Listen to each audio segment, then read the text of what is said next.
આ વિડીયોમાં બધાનું ફેવરિટ ખીચું પરફેક્ટ બનાવવા માટે લોટ અને પાણીનું પરફેક્ટ માપ તો બતાવ્યું જ છે, પણ સાથે સાથે બીજી 2 ફ્લેવરનું ખીચું પણ બતાવ્યું છે જે એકદમ ચટાકેદાર છે. તો એકવાર આ રીતે ઘરે ચોક્કસ ટ્રાય કરજો અને વિડીયો પસંદ આવે તો લાઈક આપી રૂપલ્સ ટેસ્ટી ટિપ્સને સબસ્ક્રાઇબ જરૂર કરજો. Happy cooking, enjoy eating. સૌથી પહેલા પરફેક્ટ ખીચું બનાવવા માટે જોઈશે પરફેક્ટ માપ. તો અત્યારે આપણે 2 કપ એટલે કે 300 ગ્રામ જેટલો ચોખાનો લોટ લઈએ છીએ. ચોખાનો લોટ જે ઝીણો બાર રેડીમેડ મળે છે તે જ લીધો છે. આ લોટ જેટલો તાજો હશે તેટલું ખીચું બેસ્ટ બનશે. એક લીલા મરચાની પેસ્ટ બનાવીએ. તીખાશ તમે તમારી રીતે એડજસ્ટ કરી શકો છો. એક પેન લીધું છે અને ગેસની ફ્લેમ મીડિયમ રાખી છે. જેટલો લોટ લીધો તેનું ડબલ પાણી લેવાનું છે. આપણે અત્યારે 2 કપ લોટ લીધો તો 4 કપ પાણી લઈએ છીએ. પાણીને આપણે ગરમ થવા દઈએ. 1/4 ચમચી જેટલો અજમો એડ કરીએ. 1 ચમચી જીરું એડ કરીએ. 3/4 ચમચી જેટલું મીઠું એડ કરીએ. મરચાની પેસ્ટ એડ કરીએ અને થોડી કોથમીર સમારીને એડ કરીએ.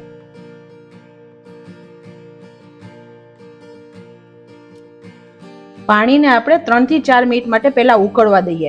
પાણી ઉકાળવું ખૂબ જ જરૂરી છે કેમ કે આપણે જે પણ મસાલા કર્યા તેની ફ્લેવર સરસ પાણીમાં બેસી જાય અને પાણી થોડું ગરમ થશે ને તો પાકું પણ થશે, એટલે કાચો કાચો લોટ નહીં લાગે. પાણીને ઉકળે 3-4 મિનિટ થઈ ગઈ છે. આપણે ½ ટીએસપી જેટલો પાપડ ખાર એડ કરીએ છીએ. પાપડ ખાર ન હોય તો તમે બેકિંગ સોડા પણ એડ કરી શકો છો, પણ પાપડ ખારથી ટેસ્ટ એકદમ મસ્ત આવે છે. બધું સરખું આપણે મિક્સ કરી દઈએ. ગેસની ફ્લેમ આપણે મીડિયમ રાખી છે. 1 TBSP જેટલું આપણે તેલ એડ કરીએ, જેનાથી ખાતી વખતે ખીચું અંદરથી બિલકુલ કોરું નહીં લાગે. બંને સરખું મિક્સ થઈ ગયું છે. 1 મિનિટ આપણે થવા દઈએ. કોઈ પણ વેલણ અથવા સ્પેચ્યુલાનો પાછળનો લાકડાનો ભાગ હોય ને તેનાથી આપણે ખીચું હલાવવાનું, જેથી બિલકુલ સ્ટીક નહીં થાય. ગેસની ફ્લેમ થોડી સ્લો કરીએ અને લોટ એડ કરીએ. થોડો થોડો લોટ એડ કરવાનો, બધો એક સામટો નહીં કરાવવાનો અને નીચે હલાવતું જવાનું. થોડો લોટ એડ કરી આવી રીતે હલાવવાનું, પછી બીજો લોટ એડ કરવાનો. હવે બધું સરસ મિક્સ કરીએ. જો આ ટાઈમે તમને એવું લાગે કે લોટ કોરો રહ્યો છે તો તમે થોડું ગરમ પાણી એડ કરી શકો છો, અને એવું લાગે કે લોટ વધારે પાણીવાળો નરમ છે તો તમે થોડો લોટ એડ કરી શકો છો, કેમ કે પાણીનો આધાર છે ને હંમેશા ચોખાના લોટના વેરિએશન ઉપર હોય છે. ચોખાનો લોટ કેટલું પાણી શોષશે તેના પર આપણે પાણી એડ કરવાનું. બધો લોટ મિક્સ થઈ જવો જોઈએ, બિલકુલ કોરો ના રહેવો જોઈએ. તમે જુઓ બધો લોટ સરસ મિક્સ થઈ ગયો છે. અત્યારે આ પરફેક્ટ છે. પાણી વધારે પણ નથી અને ઓછું પણ નથી. ગેસની ફ્લેમ આપણે બંધ કરીએ. બીજી બાજુ આપણે સ્ટીમરને પણ ગરમ થવા મૂકી દઈએ. ગેસની ફ્લેમ મીડિયમ રાખી છે. આ લાઈનથી અડધું પાણી લીધું છે. ઢાંકીને પાણીને ગરમ થવા દઈએ. સ્ટીમર ગરમ થાય છે ત્યાં સુધી ખીચુંને આપણે એક મોટા વાસણમાં લઈએ. અત્યારે તમે જુઓ તો ખીચું થોડું છૂટું છૂટું છે, તેનું પ્રોપર બાઇન્ડિંગ નથી, તો આપણે તેને 2 મિનિટ માટે મિક્સ કરીએ. આવી રીતે સ્પેચ્યુલાથી હલાવતા જવાનું ને તેને સોફ્ટ કરવાનું. આવું કરવાથી ખાતી વખતે બહુ સારું લાગશે. આવું છૂટું છૂટું હશે ને તો આપણને બાફવા મૂકતા પણ નહીં ફાવે. આપણે આવી રીતે થોડું મિક્સ કરી દેવાનું. બહારના લોકો જ્યારે ખીચું બનાવે ને ત્યારે આવી રીતે પહેલા લોટમાં મિક્સ કરે પાણીને અને પછી તેને ફરીથી સ્ટીમ કરે છે, તો ખીચું ખાવામાં સરસ લાગે છે.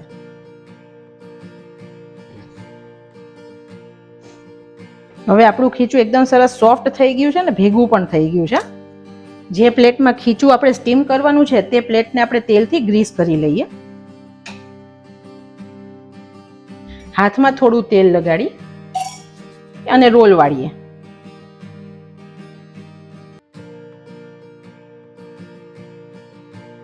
આવી રીતે થોડું મસળીને કરીએ. એકદમ મસ્ત રોલ તૈયાર થઈ ગયો છે. તમે આ સાઈઝના અથવા આનાથી મોટા રોલ પણ બનાવી શકો છો. પાણી પણ આપણું ગરમ થઈ ગયું છે. 15 મિનિટ માટે આપણે મીડિયમ ગેસની ફ્લેમ પર આને સ્ટીમ થવા દઈએ. ખીચું સ્ટીમ થાય છે ત્યાં સુધી આપણે પહેલી ફ્લેવર માટે ચટણી બનાવીએ. અત્યારે મેં 5 કળી જેટલું લસણ લીધું છે. 2 ચમચી કાશ્મીરી લાલ મરચું એડ કરીએ. 1/4 ચમચી જેટલું મીઠું એડ કરીએ અને ચટણીને આપણે વાટી લઈએ. પેસ્ટને આપણે કાઢી લઈએ. પહેલા આપણે 1/4 વાટકી જેટલું પાણી એડ કરીએ. થોડું થોડું એડ કરી અને મિક્સ કરીએ. હજી ઘણી થીક છે. જે આપણે પાણી લીધું હતું તેમાંથી બીજું પાણી પણ એડ કરી દઈએ. બહુ એક સામટું એડ કરીએ ને તો સરખું મિક્સ ના થાય.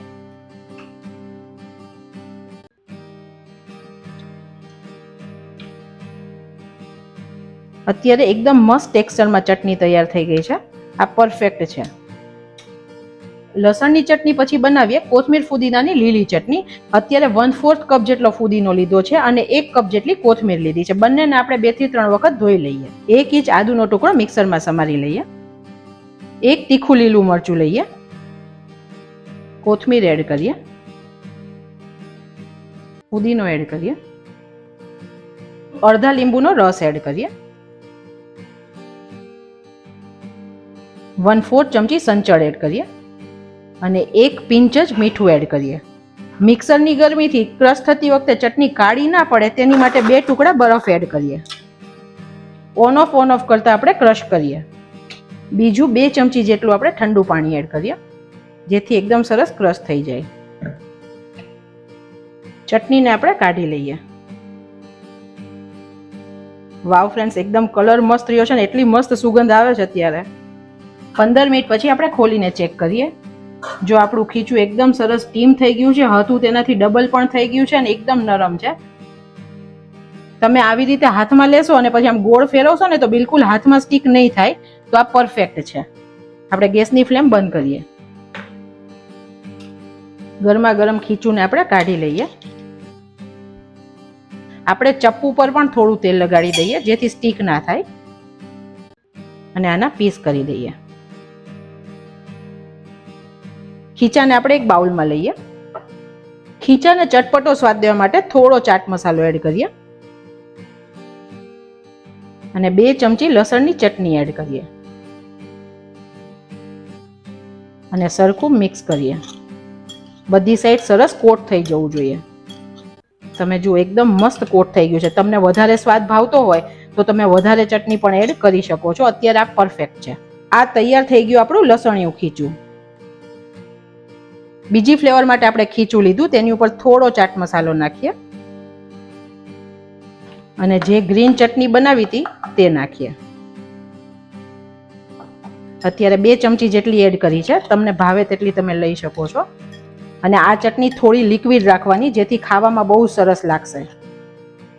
એકદમ ડ્રાય નથી કરવાની. આ થઈ ગયું આપણું ગ્રીન ખીચું પણ તૈયાર. હવે આપણે ત્રીજી ટાઈપનું ખીચું કરીએ. ખીચુંને આપણે પ્લેટમાં લઈએ. ઉપરથી તેલ એડ કરીએ. અત્યારે મેં સિંગ તેલ વાપર્યું છે. સિંગ તેલ સાથે ખીચાનો સ્વાદ બહુ જ સરસ લાગે છે. થોડો ચાટ મસાલો અને ખીચુની જાન એવો મેથીયો મસાલો, આચારી મસાલો એડ કરીએ. તો આપણા ત્રણેય ટાઈપના ખીચું બનીને રેડી છે.